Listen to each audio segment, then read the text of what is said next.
வணக்கம். இது நியூஸ் ஃபர்ஸ்டின் மதிய நேர பிரதான செய்திகள். மதிய நேர பிரதான செய்திகளுடன் இணைந்து கொண்டிருப்பவர் கோபிகா கமலநாதன். நமது விரிவான செய்திகளுக்கு செல்லும் முன்னர் முதலில் இன்றைய தலைப்புச் செய்திகள். பொது சுகாதார பரிசோதகர்கள் தேசிய நுழம்பு ஒழிப்பு வார கடமைகளில் பங்கேற்பு. உயிரிழந்த ஒருவரின் தேசிய அடையாள அட்டையை வேறொருவருக்கு போலியாக தயாரித்து வழங்கிய அதிகாரி கைது. சிரியாவின் டமஸ்கஸ் நகரில் மீண்டும் மோதல்.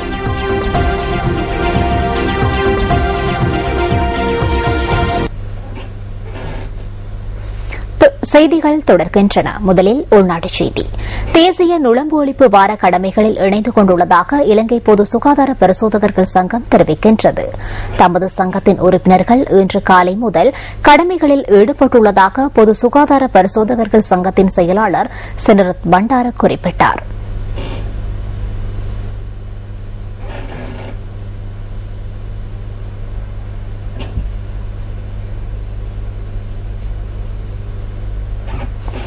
இறுதிக்கட்ட யுத்தத்தின்போது உரிமையாளர்களினால் கைவிடப்பட்ட வாகனங்களில் கணிசமானவை இன்னும் வவுனியா மாவட்ட செயலக வளாகத்தில் தேங்கிக் கிடப்பதாக சுட்டிக்காட்டப்பட்டுள்ளது.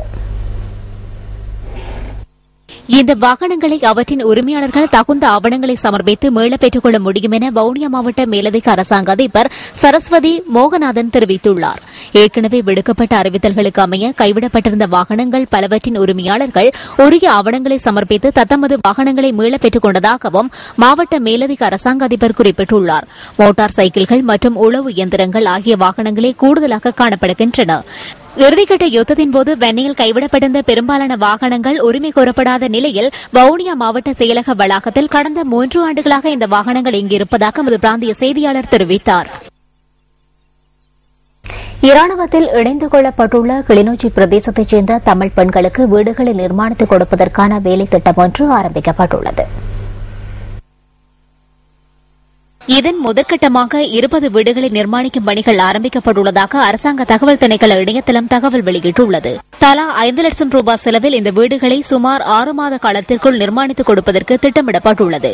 இதன் பொருட்டு கிளிநொச்சி கிருஷ்ணபுரம் கிராம சேவகர் பிரிவில் ஏற்பாடு செய்யப்பட்டிருந்த நிகழ்வில் இராணுவத்தின் 571வது படையணியின் கட்டளை தளபதி நிகால் அமரசேகர கலந்து கொண்டு அடிக்கல்லையும் நாட்டி வைத்துள்ளார். அண்மையில் இராணுவத்தில் இணைத்துக் கொள்ளப்பட்டுள்ள கிளிநொச்சி பிரதேசத்தைச் சேர்ந்த 101 தமிழ் பெண்களில் 45 பேர் வீடற்றவர்கள் என அடையாளம் காணப்பட்டுள்ளது. அண்மையில் வெளியான உயர்தர பரீட்சை பெறுபவர்களில் திறமைச் சித்திகளை பெற்ற சில மாணவர்களுக்கு பல்கலைக்கழக அனுமதி கிடைக்காத நிலை உருவாகியுள்ளதாக இளமையின் குரல் அமைப்பு தெரிவிக்கின்றது. இன்றைய தினம் நடைபெற்ற ஊடகவியலாளர் சந்திப்பிலேயே அந்த அமைப்பு இதனை குறிப்பிட்டுள்ளது.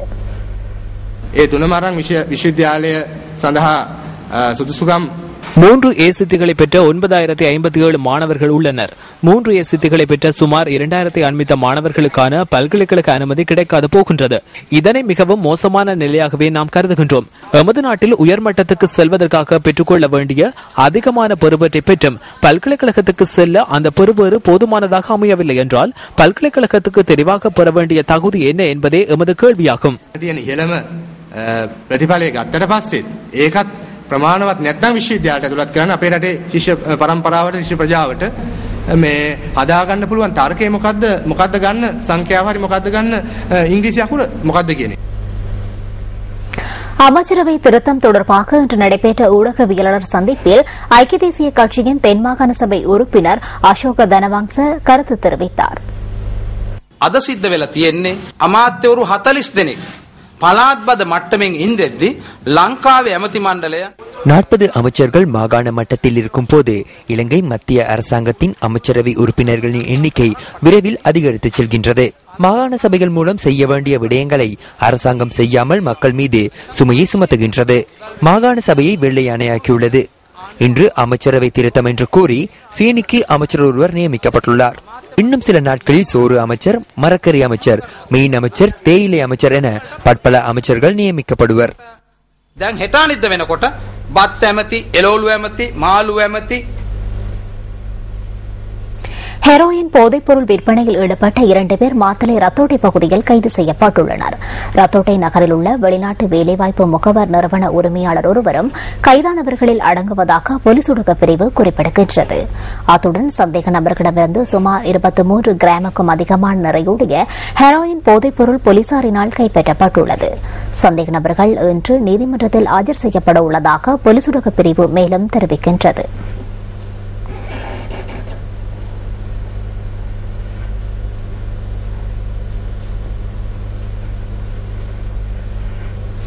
சட்டவிரோதமாக விவசாய ரசாயன உற்பத்தி கூடம் ஒன்றை நடத்தி வந்த ஒருவர் நுவரேலியாவில் கைது செய்யப்பட்டுள்ளார். மாவட்ட செயலக நுகர்வோர் விவகார சேவைகள் உத்தியோகத்தர்களினால் இந்த சுற்றிவளைப்பு முன்னெடுக்கப்பட்டுள்ளதாக நுவரேலியா மாவட்ட செயலாளர் டிபிஜி குமாரசிறி குறிப்பிட்டார்.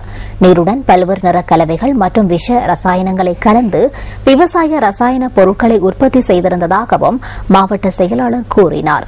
இந்த சுற்றிவளைப்பின் போது அங்கிருந்த ரசாயன உற்பத்திகள் மற்றும் அதற்கென பயன்படுத்தப்பட்ட அனைத்து பதார்த்தங்களையும் உத்தியோகத்தர்கள் கைப்பற்றியுள்ளனர். போலியான விவசாய ரசாயன பொருட்களை விற்பனை செய்த வர்த்தகர்களையும் சுற்றி வளைக்குமாறு உத்தியோகத்தர்களுக்கு பணிப்புரை விடுத்துள்ளதாக நுவரேலியா மாவட்ட செயலாளர் மேலும் குறிப்பிட்டார்.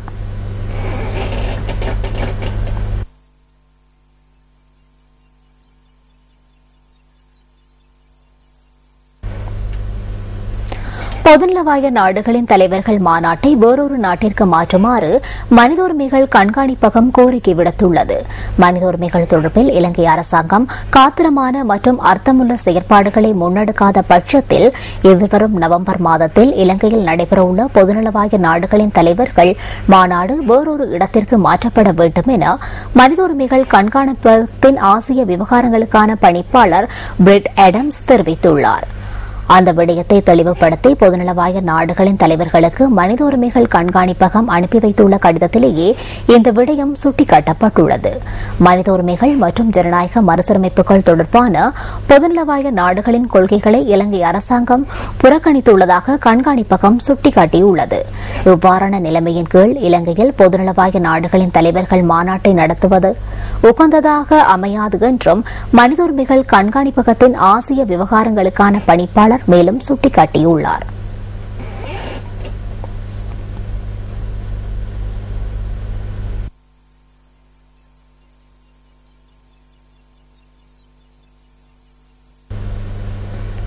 தேசிய நுழம்பு ஒழிப்பு வார கடமைகளில் இணைந்து கொண்டுள்ளதாக இலங்கை பொது சுகாதார பரிசோதகர்கள் சங்கம் தெரிவிக்கின்றது.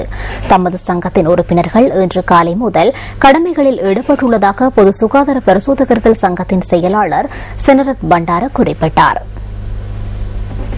இதேவேளை டெங்கு ஒழிப்பு வாரத்தையொட்டி ஏறாவூர் நகர் பிரதேச செயலக ஊழியர்கள் இன்று சிரமதான பணிகளில் ஈடுபட்டிருந்தனர்.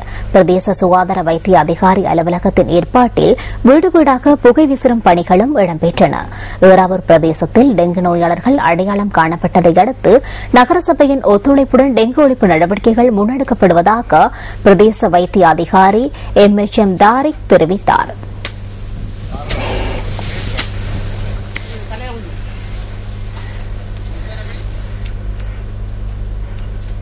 தேசிய நுழம்பு ஒழிப்பு வாரத்தை முன்னிட்டு மேற்கொள்ளப்படுகின்ற பணிகளை புறக்கணிப்பதாக இலங்கை பொது சுகாதார பரிசோதகர்கள் சங்கம் நேற்று அறிவித்திருந்தது. கோரிக்கைகள் சிலவற்றை முன்வைத்து தமது சங்கம் ஆரம்பித்த தொழிற்சங்க நடவடிக்கைகளுக்கு தீர்வு எதுவும் கிடைக்காத காரணத்தினால் கடமைகளை புறக்கணிக்க நேரிட்டதாக சங்கத்தின் செயலாளர் கூறினார்.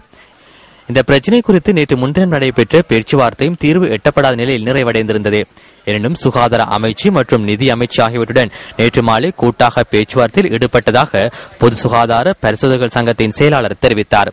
இதனையடுத்து இன்று காலை முதல் தேசிய நுழம்பு ஒழிப்பு வாரத்திற்கான கடமைகளில் தமது சங்கத்தினர் ஈடுபட்டுள்ளதாக அவர் மேலும் குறிப்பிட்டார்.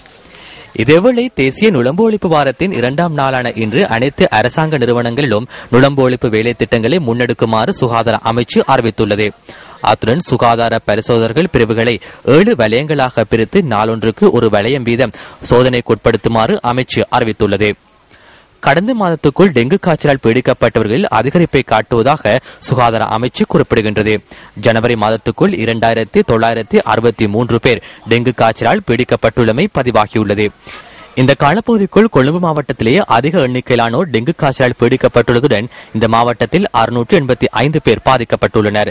இது தவிர குர்நாங்கல் மாவட்டத்தில் 666 பேரும், கம்பஹா மாவட்டத்தில் 431 பேரும் டெங்கு காய்ச்சலால் பீடிக்கப்பட்டுள்ளனர்.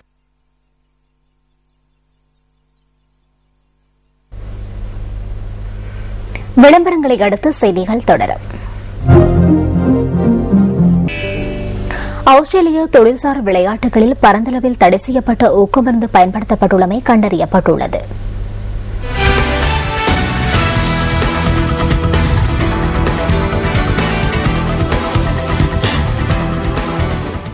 சுமார் ஒரு வருட காலமாக இது தொடர்பான விசாரணைகள் முன்னெடுக்கப்பட்டதாக ஆஸ்திரேலிய குற்ற ஆணைக்குழு குறிப்பிடுகின்றது. ஆட்ட நிர்ணயம் மற்றும் சூதாட்ட சந்தைகளை கையாளுதல் போன்றவற்றுடன் ஊக்கமருந்து பயன்பாடு தொடர்பு பட்டிருக்கலாம் என ஆணைக்குழு சுட்டிக்காட்டியுள்ளது.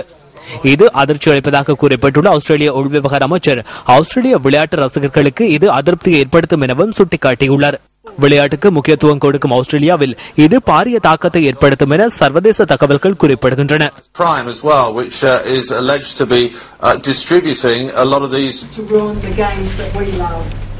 இத்துடன் நமது மதிய நேர பிரதான செய்திகள் நிறைவு பெறுகின்றன. நமது மணிக்கான செய்தியினை 2:25 எதிர்பாருங்கள். வணக்கம்.